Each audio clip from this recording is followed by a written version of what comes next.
Christine. Hi. So we're gonna watch this first video I shot at the Wonder Bar. It was your last performance of the year. It's the last video. Nobody's seen it yet. I think it's the best of the 6 or 7 that I shot that night. Yeah, this is live. My last show before my major surgery. And Christine has taken a path to better health.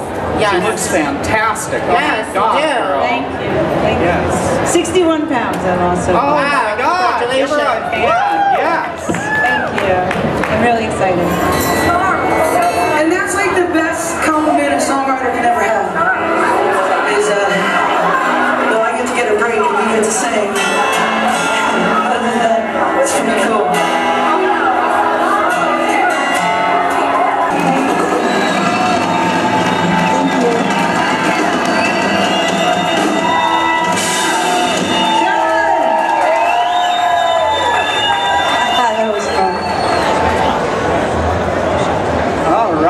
So that's just the way that all those concerts of yours go, girl. They get rocking. Oh yeah. So when you, before the show, you showed me the set list a few times. Do you pick a different order of your songs each time, or do you pretty much stick with the same order? How do you come up with that? In the beginning, I used to just stick like right to the order, but as I became a more seasoned performer and the crowds got bigger and it was really awesome, I started feeding off of them. So if I had a slow song coming up and the crowd is like really revved and ready to rock and roll, I would change the set list. I just throw something, I just would like yell something out to the guys, change it up, and they're like, no problem, because they know, you know, we rehearse a lot, and so it depends on the feeling of the crowd and the energy of the crowd, what songs are in what order. You communicate well with the audience. I like how you just... Oh, I love them. Yeah, right. We're a very good fan base. Thank you. Yes. They are the, I mean... Loyal fans. Loyal, awesome fans. Well, we're going to watch... I wouldn't be here without them. Yeah. Totally. We're going to watch your music video next. It's Ocean awesome. Avenue. Ah, yeah. It's a fantastic song. I fell in love with Asbury Park a few years ago when I went there. And It's actually it was nominated for the New Jersey Film Festival in Asbury Park. Oh, wow. Okay. It was nominated for an award. When did this video come out? December 2011. Oh, okay. Thank you. Thanks. Oh my God, Great yeah. song. Thank you. Yes. So- What inspired you to write that song? Lyrically, it's really, I love the words. Well, Asbury Park has become my second home. Okay. So That's what I thought. Ocean Avenue, the Stone Ponies there in the Wonder Bar, and Bruce Springsteen, of course. Yeah. Welcome to Asbury Park. Right.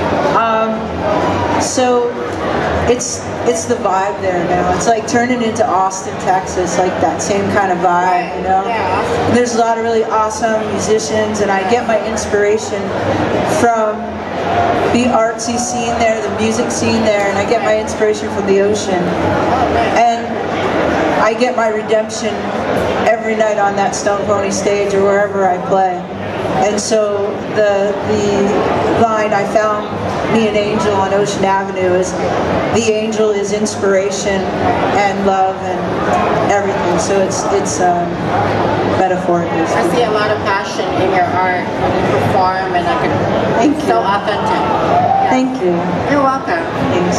So when you're on the stage on the Stone Pony or Wonder Bar, these places where you know that Bruce Springsteen, Southside Johnny, some of these other people have performed, that's just got to be electrifying for you.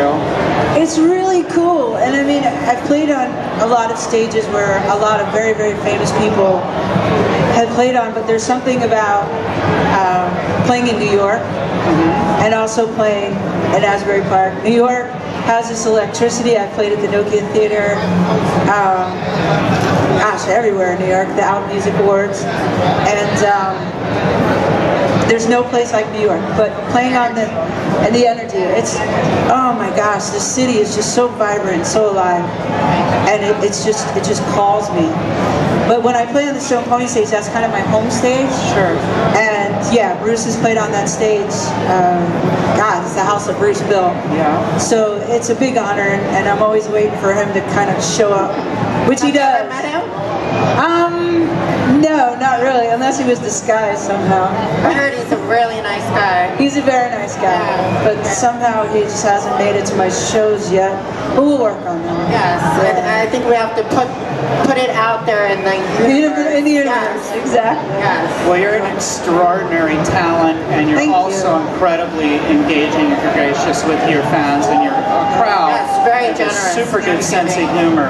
And we're going to watch a little no. bit of her backstage antics. One night I showed up at the Saint to see her perform, and they dragged me back into the back room, which I willingly went. And we shot some of them before their Halloween show. They were all made up for Halloween. And British Accent Friday. Accent Friday, yes. That's right, that's right. My evil twin showed it. yes, so Who were you dressed up on that evening? I was just sort of anything that is really rock and roll and kind of strung out on drugs, you know. They just rock I was an English rocker that day, that night, and the woman that Very I'm good, bantering with is Reagan Richards. She's my backup singer in the band, and we have a lot of fun, you know, especially in the States. We don't get away with it in England as back much. across the pond, you don't get away with it. No, not really. It's my evil twin. Pretty What's her name? wild. I don't know. It's determined or You have to not. come up with a name for her. We're gonna have to work on But it. it was pretty Yes. well ad-libbed, and it was just a bunch of stuff I cut up. You got some good stuff there. Yes. We could be the gay Spinal Tap. Yes, definitely. And it just went on and on. I had another 20 minutes of video that I never even put in there. That was just, every time I started watching it, last started to get tears in my eyes. So All the fun, believe me guys, all the fun really is backstage. It's not on the stage. I'm kidding. It really is boring backstage. Gotta get backstage. It's like a whole bunch of people just sitting there waiting to go on. And we're like, all right, well, what are we gonna eat? We're gonna drink. God, you stole my clothes again. What's going on? You know. what better group of people to stick in front of a video camera, though? I because know. You know what? Colleen just got like a really awesome moment, and it was Halloween night, and we were just having a blast, and so that's really good.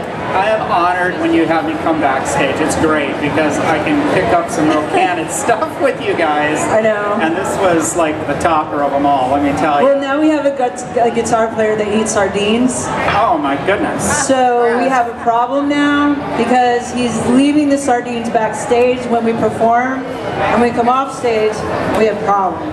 I mean, goodness. woo! You know, so we're gonna work on. So you have to get that on camera I because definitely it's hysterical. will. So what's your new project coming up? Anything coming up?